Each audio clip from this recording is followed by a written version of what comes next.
Terima kasih pemirsa yang masih bersama kami di Sapa Pagi, masih bersama Dr. Jimmy dengan topik Sehat Paru-Paruku, Bahagia Hidupku. Melanjutkan yang tadi ya dokter ya, tadi kita masih membahas tentang TB nih dok, tentang pengobatan TB ya terakhir tadi. Terus gini nih dok, setiap orang yang berobat TB, kita kan mengharapkan pasiennya masih kan sembuh ya dok ya. Ketika dinyatakan sembuh, tentunya dengan menerapkan PHBS yang tadi sudah kita bahas juga, itu bisa nggak sih dok kayak tumbuh lagi, bukan tumbuh lagi, kumat lagi ya biasanya kalau orang kita. Monggo dok, silahkan. Iya Mbak Intan, bisa Mbak Intan. Jadi namanya penyakit infeksi, ya, TB, terus mungkin dulu ya ada infeksi virus yang namanya COVID, itu juga sudah sembuh, habis itu terpapar lagi, kena lagi, terinfeksi lagi, sakit lagi, bisa. Jadi maka dari itu pasien-pasien yang sudah dinyatakan sembuh dengan TB ya itu agar harus juga tetap memelihara kesehatan tubuhnya ya dengan rutin berolahraga, terus setelah itu makan makanan yang baik dan sehat, terus setelah itu juga menghindari lifestyle yang kurang baik ya, merokok, alkohol, ya seperti itu. Luar biasa sekali. Jadi ini memang harus diimbangi ya pemirsa dengan gaya hidup kita yang sehat juga. Nah, selanjutnya nih dok, ini kemarin itu tetangganya itu ada yang cerita dia loh meninggal karena sakit TB. Memangnya apakah TB itu juga memang termasuk penyakit yang mematikan gitu dok? Ya Mbak Indah. Jadi TB itu dia bisa mematikan, Mbak Indah. Namun dia tidak secepat katakan penyakit infeksi paru yang lain seperti pneumonia begitu. Jadi TBC itu dia termasuk infeksi yang kronis ya, dan dia membutuhkan waktu yang lama sampai menimbulkan suatu kematian sebenarnya. Namun biasanya kalaupun dia penyakit TB ini tidak tertangani secara baik, maka dia juga bisa mengundang infeksi yang sekunder ya, seperti pneumonia. Jadi bahkan pasien TB terus setelah itu tidak segera berobat, juga dengan lifestyle yang kurang bagus ya, mungkin dia awalnya merokok dan juga masih merokok padahal sudah kena TB, dia bisa diiringi juga dengan adanya infeksi sekunder berupa pneumonia, Mbak. Nah, biasanya pneumonia ini yang lebih cepat menyebabkan pasien TB ini perburukan, begitu. Luar biasa sekali. Jadi kayak tambahan dari TB-nya ya dok ya. Sakit pneumonia-nya itu pemirsa yang bikin mematikan. Ini perburukan lebih tepatnya.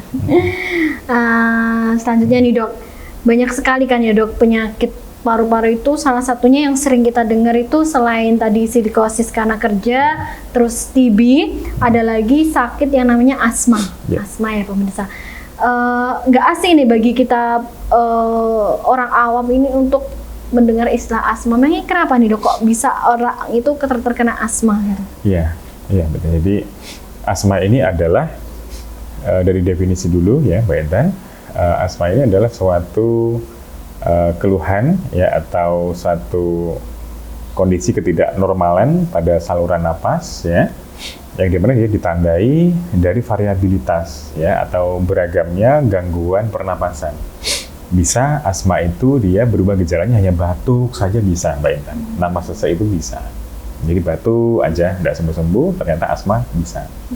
Atau batuk setelah itu ditambahi dengan gejala rasa tidak nyaman pada dada, entah itu ampek, begitu biasanya pasien yang dia ungkapkan ya. Ada batuk terutama ketika malam hari atau kena dingin, setelah itu rasa dadanya juga ampek, atau juga ditambahi dengan sesek. Apalagi juga ada keluhan yang begitu jelas, yaitu ada tanda-tanda suara tambahan, yaitu mengi, atau ya suaranya mengi-ngi gitu ya, orang Jawa bilang ya, begitu Mbak Intan. Jadi asma ini dia gejalanya bisa bermacam-macam, gejala pernapasan yang muncul Mbak Intan.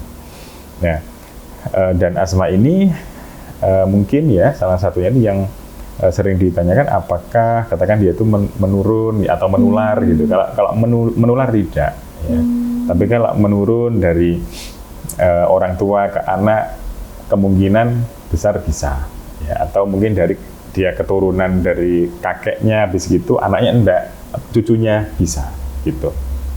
Luar biasa sekali. Jadi memang berbeda ya antara TB dan asma ini. Kalau asma dia bisa karena keturunan, kalau TB tadi karena bakteri, jadi dia bisa menular gitu ya. Luar biasa sekali nih dok. Sering nih dok kita dengar nih kayak misalnya pengobatan asma, misalnya kan orang umumnya bilangnya sesek gitu ya, biar gak sesek lagi nih kita makan limpahnya kelinci, makan dagingnya hewan apa gitu. Nah itu tuh gimana sih dok secara medis itu sudahkah pernah terbukti bahwa itu manjur gitu dok? Iya Mbak Intan, jadi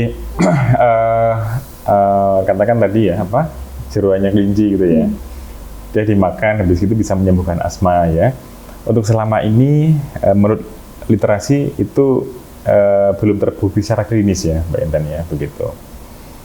Terus ada apa daging apa gitu ya menyembuhkan asma, itu juga saya belum menemukan ya secara klinis terbukti in vivo in vitro bahwa sampai dibuktikan itu dia menuntaskan asma, saya belum menemukan ya. Jadi ya pengobatannya adalah ya kita biasa kenal ya, ada pengobatan asma itu era modern saat ini memakai inhaler ya, inhaler long acting bronchodilator agent, atau dia bisa pakai pelega atau yang bersifat short acting bronchodilator agent. Tapi untuk pengobatan era modern saat ini kita dokter paru menganjurkan pemakaian untuk controller ya yang memakai long acting bronchodilator agent itu Mbak.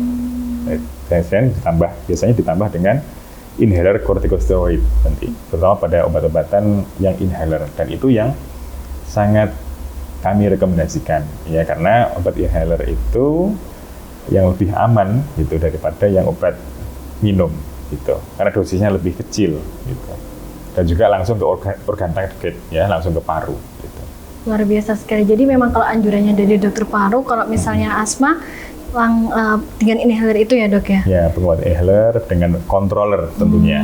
Controllernya juga. Nah, dicampur darah bisa ya dok ya? Bisa, alhamdulillah bisa. Ada obatnya. Jadi pemirsa, kalau misalnya ada keluhan asma, pengen periksa asmaku ini ternyata gimana sih? Nah, ke campur darat aja gitu ya dok ya. Nah, terus ini dok, kan apakah orang yang asma terus dia pakai inhaler itu ya, apakah dia akan seumur hidupnya dia harus membawa inhaler itu kemanapun dia pergi ya gitu ya dok? Maka dari itu ya, untuk yang pertanyaan Mbak Intan tadi, jadi pasien asma ini dia tidak selalu menjalani pengobatan nanti ya. Jadi targetnya itu adalah nanti penyetabilan terkontrol begitu. Jadi yang pertama ketika pasien datang ya Mbak Intan, tentang tata laksananya adalah pasien ini kita berikan edukasi ya tentang pemakaian obat secara benar begitu. Lalu ketika pasien ini sudah memakai dengan anjuran seperti yang kita sampaikan, pasien harus kontrol. Pasien harus kontrol, kita cek bagaimanakah perkembangan dari perjalanan penyakit asmanya itu, apakah ada perkembangan atau stagnan atau malah jadi perburukan. Itulah pentingnya kontrol. Dan kita biasanya edukasi pasien, gejala-gejala asma yang sudah membaik atau memburuk itu dihitung per minggu tanda-tandanya. Misalkan seberapa sering dalam seminggu pasien terbangun ketika malam hari karena sesak, atau seberapa sering pasien ketika siang hari terjadi serangan asma. Nah, lalu kita juga edukasi tentang dosis obat asma ya, terutama yang controller, yang inhaler tadi, Mbak Intan. Apabila semua monitoring ya pada waktu kontrol itu berjalan baik, harapannya pasien akan segera stabil, Mbak Intan. Nah, setelah kita evaluasi, ya pasien sudah stabil dan bisa bertahan minimal 3 bulan, Mbak Intan. Selama pengobatan asma ini dia terkontrol minimal 3 bulan, nanti baru kita bisa tapering down. Kita bisa turunkan dosisnya bertahap sampai nanti dilepas. Ya, jadi bisa pasien asma nanti pengobatannya dilepas, ya, tentunya dengan tetap kita edukasi bagaimana tanda-tanda tentang perburukan ya, dan juga pemakaian dari obat kontrol tadi. Jadi memang ada tahapnya ya pemirsa Iya. ya. Nggak Itu bisa pentingnya yang kontrol. tiba-tiba aku minum habis obat 1 inhaler misalnya ya dok ya, terus langsung stop sembuh, enggak ya? Tetap Iya. harus ada Iya, tahap-tahapannya untuk benar-benar lepas Dan dari obat itu pentingnya sendiri. kontrol, Mbak Intan. Ya. Harus kontrol ya pemirsa ya. Jadi jangan memutusi sendiri kalau harus stop obat gitu ya. Nah lagi nih dok nih, Asma, Intan itu punya tetangga juga nih ya. Dia itu Ini tetangganya banyak ya, Iya, Mbak Intan, banyak ya? sekali dok. Satu RT ada 500 kakak. Iya, iya. Enggak ya. Jadi ini tuh pertanyaannya gini dok. Salah satu Asma itu dia tuh pasien tetangganya Intan itu dia bilang kalau habis makan terus kalau nggak gitu pas dingin gitu. Itu kenapa ya dok? Kok tiba-tiba bisa muncul gitu? Ya, jadi begini Mbak Intan. Pada penyakit asma itu juga kita harus mengetahui apakah pasien ini dia ada atopi begitu. Atopi itu adalah kecenderungan alergi ya. Jadi misalkan katakan pasien juga mempunyai alergi dingin gitu. Yaitu salah satu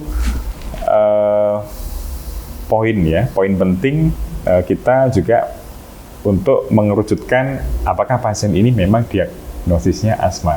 Ya, memang seperti itu. Pasien asma biasanya dia ada sebagian yang ketika dia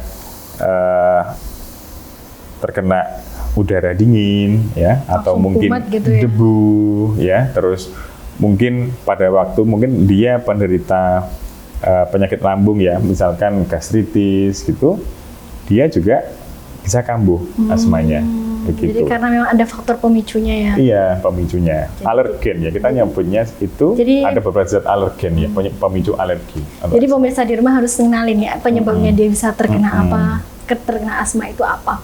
Nah dokter, kita harus jeda dulu, nanti kita lanjutkan lagi. Pemirsa jangan kemana-mana, tetap di Sapa Pagi.